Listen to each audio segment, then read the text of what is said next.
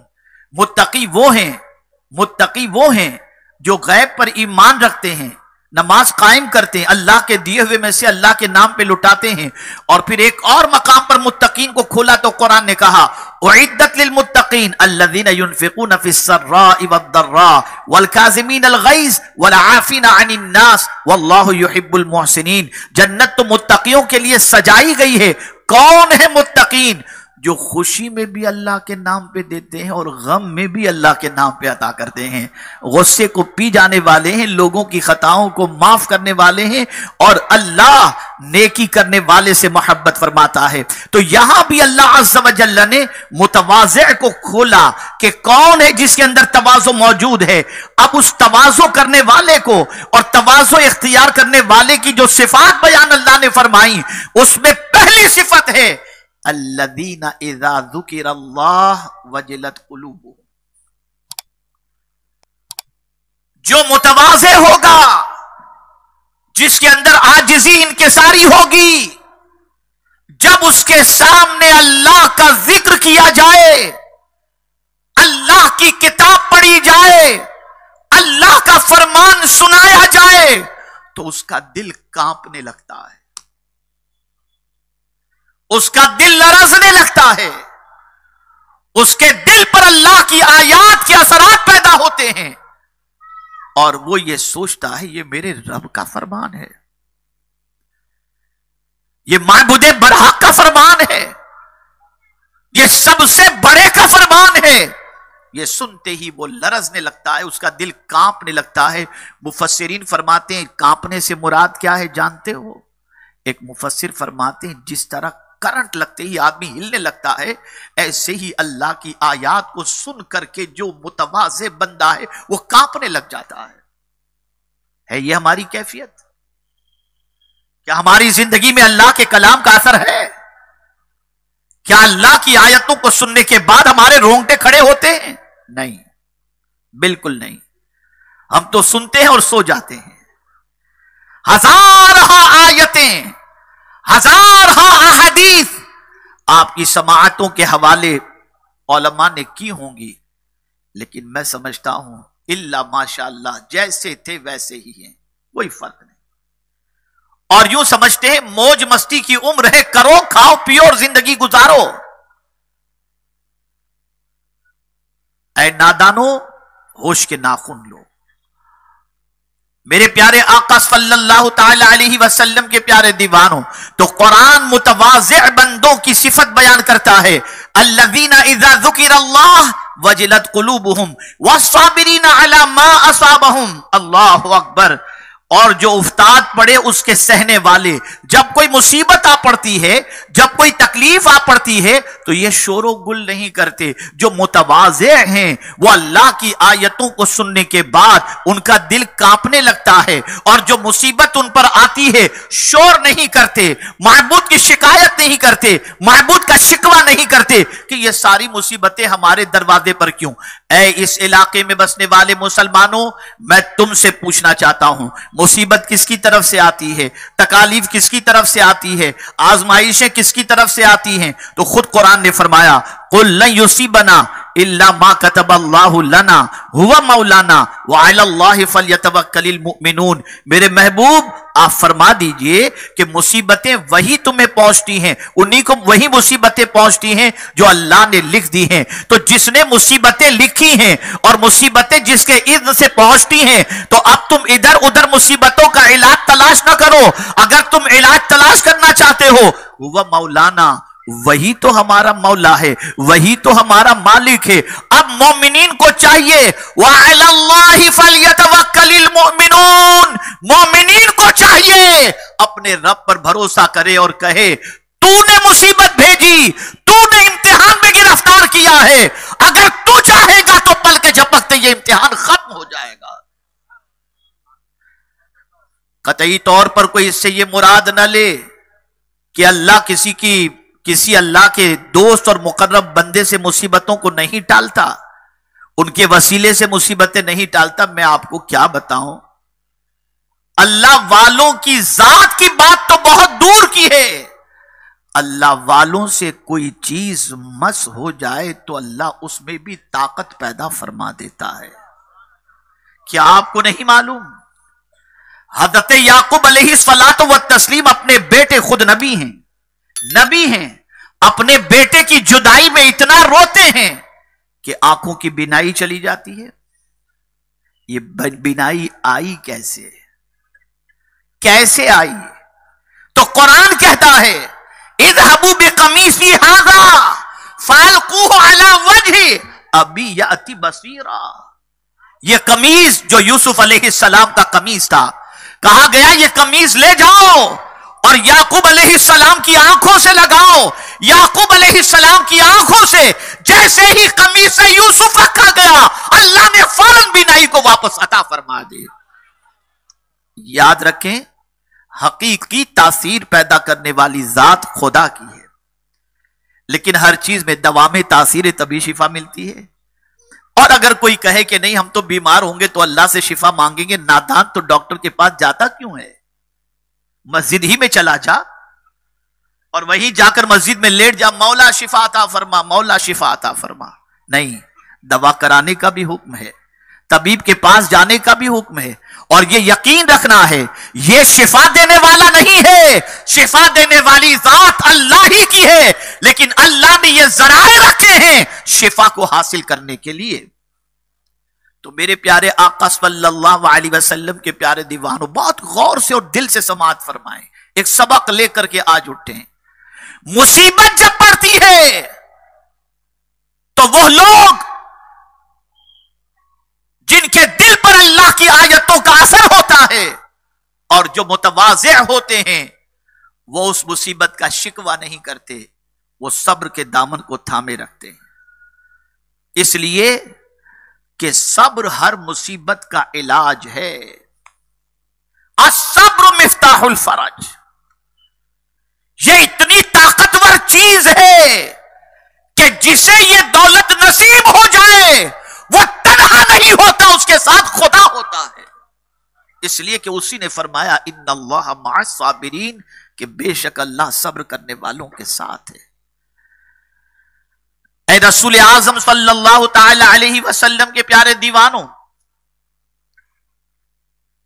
اب یہی اتنا طویل موضوع ہے کہ میں اس پر کیا عرض کروں، میرے پاس نہ اتنا وقت ہے، 15 منٹ ٹوٹل بچے ہیں، اس میں تھوڑی سی بات عرض کر دوں۔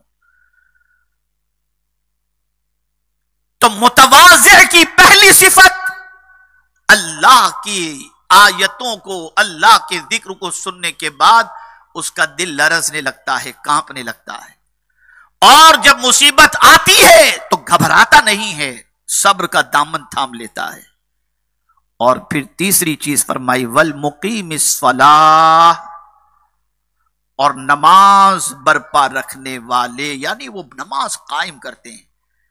میں نے ایک نکتہ شب معراج کے موقع پر عرض کیا تھا، سب یہی کہتے ہیں اور صحیح کہتے ہیں، کوئی غلط نہیں کہتا کہ نماز معراج کا تحفہ ہے، لیکن یہاں تھوڑی سی اور اضافے کی ضرورت ہے، اور وہ یہ ہے کہ ایک وقت کی نماز شب معراج کا تحفہ نہیں ہے، 5 وقت کی نماز شب معراج کا تحفہ ہے۔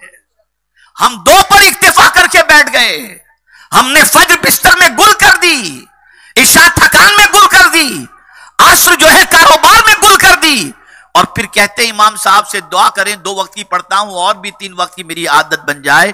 تو آپ کو تحفہ تو اللہ نے حضور کے ذریعے 5 وقت کی پہلے تو دیا تھا 50 وقت کا تحفہ, لیکن حضرت موسیٰ علیہ السلام کی وجہ سے کم ہوتے ہوتے 5 ہو گیا اور پھر یہ 5 وقت کی نماز ہو گئی. لیکن میرے کریم کی مہربانی پر قربان اور اس کے کرم پر قربان کہ پڑھو گے 5 ثواب ملے گا 50 کا ثواب ملے گا. تو جو متواضع ہوتا ہے وہ 1 وقت کی نماز کا پابند نہیں ہوتا, وہ 5 وقت کی نماز قائم کرنے والا ہوتا ہے. اور یہی نہیں, قائم کی بات ہوئی ہے, جیسے تیسے والی بات نہیں. شرائط نماز کا اہتمام, فرائض نماز کا اہتمام, واجبات نماز کا اہتمام, طریقہ نماز کا اہتمام. اور نماز جب پڑھتا ہے تو گم ہو جاتا ہے اپنے رب کی یاد کے اندر اور محبت میں. اللہ اکبر. میرے پیارے آقا صلی اللہ علیہ وسلم کے پیارے دیوانوں, ہماری نمازوں کا حال تو یہ ہے کہ جسم کہیں ہوتا ہے اور دل کہیں ہوتا ہے, اور حضور فرماتے ہیں لا صلاۃ الا بحضور القلب, نماز اس وقت تک مکمل کامل ہو ہی نہیں سکتی جب تک کہ دل حاضر نہ ہو. ہمارا دل کہاں ہے؟ میں اسی لیے یہاں پر ایک بڑی تعداد علماء کی موجود ہے. وادی نور میں آپ نے دیکھا ہوگا 2 عظیم علماء کو جن کی 50 سالہ سے زیادہ خدمات پر ایک کو داعی اسلام اور ایک کو سفیر اسلام کا ایوارڈ دیا گیا. وہ کون سی چیز تھی جس نے بہت زیادہ مجھے متاثر کیا؟ آپ جانتے ہیں, دونوں امام ہیں. حضور مفکر اسلام بھی آج برطانیہ میں امامت کرتے ہیں اور رئیس المفسرین بھی آج امامت کرتے ہیں, اور دونوں کی اولاد کیپیبل ہے, لاکھوں دونوں کی اولاد کماتی ہے. وہ چاہیں تو گھر بیٹھ جائیں, عمر بھی اتنی زیادہ ہو چکی, دونوں 75 کراس کر چکے ہیں. ایک کی 86 سال کی ہے, ایک کی 80 سال کی ہے, پھر بھی مسجد میں نماز کے اندر. میں نے جب جاننے کی کوشش کی تو پتا چلا ہاں گھر بیٹھ کر کھا تو سکتے ہیں لیکن جماعت کا ثواب ملے گا کہاں سے؟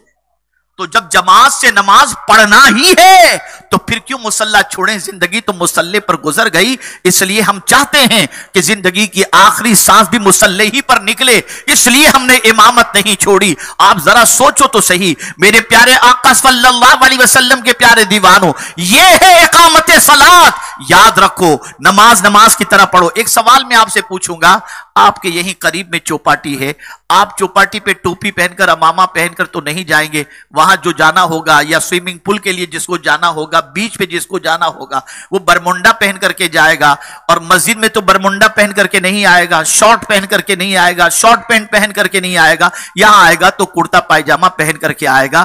نادانوں مجھے بتاؤ, جہاں جانا ہے وہیں کے اعتبار کا لباس پہنتے ہو, وہیں کے اعتبار کا کپڑا پہنتے ہو, وہیں کے اعتبار کا انداز اختیار کرتے ہو, تو جب تم اللہ کے گھر میں آ ہی چکے ہو تو پھر دوسرے جھمیلوں کو ساتھ میں لاتے کیوں ہو؟ سب کو باہر رکھو, تھوڑا سا وقت تو میرے رب کے لیے دے دو, توجہ ہو تو اس کی طرف, خیال ہو تو اس کی طرف, دل لگا ہو تو اس کی طرف, اور یہ تصور قائم کر لو میں نماز پڑھ رہا ہوں, کوئی دیکھ رہا ہو یا نہ دیکھ رہا ہو, میرا معبود مجھے دیکھ رہا ہے. اللہ اکبر. ہم اپنے پیر کے سامنے جاتے ہیں تو ہاتھ باندھ کے کھڑے رہتے ہیں, ٹک ٹکی باندھ کے دیکھتے ہیں, بیٹھتے بھی نہیں ہیں. پیر صاحب دیکھ رہے ہیں, بہت اچھی بات ہے. اللہ عز و جل ایسا شیخ عطا فرمائے جس شیخ کے اندر جتنی خوبیاں شریعت کے اندر بتائی گئیں وہ ساری خوبیاں موجود ہوں, یقیناً ان کا احترام ضروری ہے. لیکن سنو, اگر سب سے زیادہ عاجزی اور انکساری کے ساتھ کسی کی بارگاہ میں کھڑا ہونا ہے تو وہ میرے معبود کی بارگاہ ہے,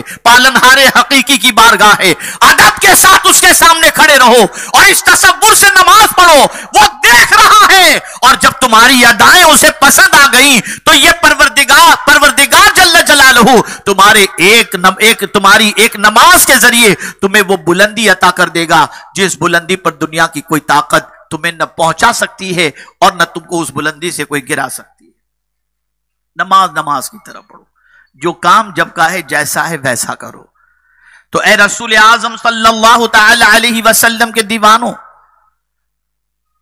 قرآن کے اثر کو قبول کرو.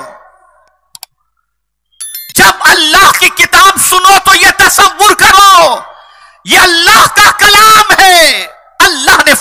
دیا, ہمارے معبود برحق نے فرما دیا. جب اس تصور کے ساتھ, جب اس یقین کے ساتھ, جب اس اطمینان کے ساتھ, جب اس توجہ کے ساتھ اپنے مالک کا کلام سنو گے اور اس کے اثرات کو دل میں قبول کرو گے, تو پھر وہ پالنہار حقیقی کس طرح سے راضی ہوگا. اس کی ذات ساری تمثیل سے پاک ہے. میں صرف ایک مثال کے ذریعے سمجھا دوں. اگر ماں کی بات مان لو تو ماں خوش ہو جاتی ہے, باپ کی بات مان لو تو باپ خوش ہو جاتا ہے, استاد کی بات مان لو تو استاد خوش ہو جاتا ہے. اگر خدا کی بات مانو گے خدا خوش نہیں ہوگا. باپ دے دے کے کیا دے گا؟ 2-4 روپے 2-5 کروڑ دے دے گا. استاد دے کر کیا دے گا؟ دعائیں دے دے گا. ماں دے کر کے کیا دے گی؟ دعائیں دے دے گی. اور اگر خدا راضی ہو گیا تو دونوں جہاں کی خوشیاں وہ عطا فرما دے گا. اس لیے مانو اس کی بات کو, اگنور مت کرو, نظر انداز مت کرو, اس کے فرمان کو دل و دماغ کے اندر محفوظ کرو. وقت اتنا نہیں کہ میں قرآن کی اثر انگیزی کی داستان آپ کے سامنے پیش کر سکوں, واقعات آپ کے سامنے پیش کر سکوں. حقیقت یہ ہے قرآن اللہ کی وہ کتاب ہے جس کتاب کی تاثیر اگر کوئی قبول کر لے اور جس کے دل میں اللہ کی کتاب کے اثرات پیدا ہو جائیں, اس کی دنیا بھی سنور جاتی ہے اور اس کی آخرت بھی سنور جاتی ہے. افسوس, 100,000 افسوس, اس کتاب کے اثرات ہم نے قبول کرنے سے بے توجہی برتی, جس کا نتیجہ ہماری نگاہوں کے سامنے ہے. آپ جانتے ہیں اللہ کی اس کتاب کا اثر قبول کرنے والوں نے کس طرح سے قبول کیا؟ وہ امام اعظم جنہوں نے جس جگہ پر آج ان کا مزار اقدس ہے, 6,000 قرآن مقدس جس جگہ آج مزار وہاں پر انہوں نے تلاوت کیے تھے, اس جگہ پر 6,000 قرآن مقدس. وہ امام اعظم ابو حنیفہ رحمت اللہ تعالی علیہ, اللہ اکبر, ان سے پوچھا گیا کہ حضور کوئی ایسا عمل بتائیں جس کے بارے میں ہمیں بھی تھوڑا سا اطمینان ہو جائے, جو بخشش کا سامان بن جائے. ارشاد فرماتے ہیں میں نے زندگی میں بہت کچھ اللہ نے مجھے کرنے کی توفیق عطا فرمائی, لیکن جس عمل پر مجھے یقین ہے کہ اس کی وجہ سے میرا مولا مجھے بخش دے گا, وہ عمل بس اتنا ہے کہ میں نے اپنی زندگی میں کسی کی غیبت نہیں کی ہے. اور قرآن کہتا ہے وَلَا يَغْتَبْ بَعْدُكُمْ بَعْدًا اَيُحِبُّ أَحَدُكُمْ أَن يَأْكُلَ لَحْمَ أَخِيهِ مَيْتًا فَكَرِهْتُمُوهُ. اے رسول اعظم صلی اللہ علیہ وسلم کے دیوانوں, وہ امام اعظم جو 6,000 قرآن مقدس جس جگہ پر آج ان کا مزار اقدس موجود ہے وہاں انہوں نے ختم کیا. جانتے ہیں ایک رات مسجد میں نماز کے لیے پہنچے, امام نماز پڑھا رہے تھے, امام نے قرآن مقدس کی تلاوت کی اور سورہ زلزال پڑھا. اس نے امام صاحب نے سورہ زلزال کی تلاوت کی جس کے اندر آتا ہے فَمَن يَعْمَلْ مِثْقَالَ ذَرَّةٍ خَيْرًا يَرَهُ وَمَن يَعْمَلْ مِثْقَالَ ذَرَّةٍ شَرًّا يَرَهُ. امام اعظم سنے زارو قطار رونے لگے, آنکھوں سے آنسوں کا سیلاب جاری ہو گیا. جب نماز ختم ہوئی اور سارے مصلی مسجد سے نکل گئے تو امام اعظم ابو حنیفہ رحمت اللہ تعالی علیہ نے مسجد کے خادم سے کہا کہ آج کی رات مجھے مسجد میں رہنے دو, میں پوری رات آج مسجد میں رہنا چاہتا ہوں, تم باہر سے تالا لگا کے چلے جاؤ.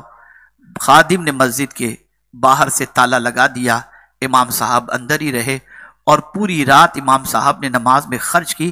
صبح جب فجر کا وقت ہوا اور خادم نے مسجد کا دروازہ کھولا, کھول کے جب اندر گیا تو کیا دیکھتا ہے, امام اعظم مسجد کے ایک کنارے پر کھڑے ہیں اور اپنی داڑھی کو ہاتھ میں لے کر کے صرف اتنا عرض کرے اے اللہ تو نے اگر نعمان کو بخش دیا تو یہ تیرا بہت کرم ہوگا, اے اللہ اگر تو نے نعمان کی مغفرت فرما دی تیرا بہت کرم ہوگا.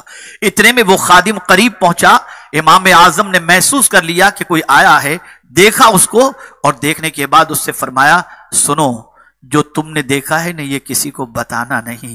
اللہ اکبر, ولی جو ہوتا ہے اپنی ولایت چھپایا کرتا ہے, چھپایا نہیں کرتا. یہ کیسے اللہ کے ولی تھے, رات بھر عبادت میں گزری اور نیکی تو آدمی دکھایا کرتا ہے, بتایا کرتا ہے اور چاہتا ہے کسی نہ کسی طریقے سے معلوم ہو جائے, لیکن جو اللہ کے نیک بندے ہوتے ہیں وہ اپنی نیکیوں کو چھپاتے ہیں. میرے پیارے آقا صلی اللہ علیہ وسلم کے پیارے دیوانوں, 2 آیتوں نے امام اعظم کو پوری رات عبادت کے لیے آمادہ کر دیا.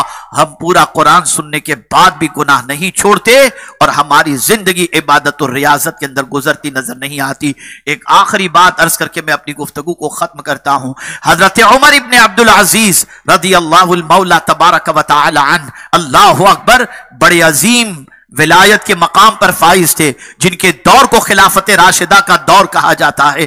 اللہ اکبر، جب وہ تخت خلافت پر بیٹھے تو آپ نے فرمایا مجھ سے پہلے والوں نے عوام کا جتنا پیسہ لیا ہو ان سارے پیسوں کو واپس لوٹا دیا جائے. کیا اولاد تھی اور کیا تربیت تھی. اللہ اکبر. پلان بنا، دوپہر کو ظہر کی نماز کے بعد آرام کریں گے، قیلولہ کے بعد اٹھیں گے، عوام میں اعلان ہوگا، سب آئیں گے، پیسہ لے کر کے جائیں گے. 18 سال یا 16 سال کے بیٹے سے حضرت عمر ابن عبدالعزیز نے مشورہ کیا، پوچھا بیٹے میں تھوڑی دیر آرام کر لوں دوپہر کے بعد، اور اس کے بعد جن کا پیسہ نکلتا ہے اور جن کا پیسہ لیا گیا تھا ان کو لوٹا دیا جائے اور میں اس کے بعد اٹھ کر کے اعلان کر دوں گا. بچے نے کہا نہیں ابا، اسی وقت آپ اعلان کر دیجئے. حضرت عمر ابن عبدالعزیز نے فرمایا بیٹے تم اتنی جلدی کی بات کیوں کر رہے ہو؟ تو برجستہ بیٹے نے کہا کیا ابا جان عصر تک آپ زندہ رہیں گے اس کی کوئی گارنٹی ہے؟ وَلَن يُؤَخِّرَ اللَّهُ نَفْسًا إِذَا جَاءَ أَجَلُهَا. یہ کیفیات تھی، یہ حالات تھے.